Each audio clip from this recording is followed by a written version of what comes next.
カラフトマスのサンプリング方法をお示しします。はい、今どうぞ。現在麻酔、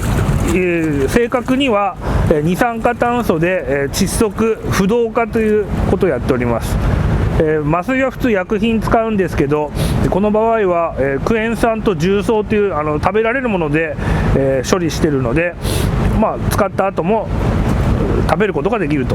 いうメリットもあります。ちょっと時間かかります。板前さんは麻酔しなくても解剖しても怒られませんけど、研究する場合はやはり生命倫理の関係上、麻酔なり不動化っていうのが論文書くときには必ず重要になります。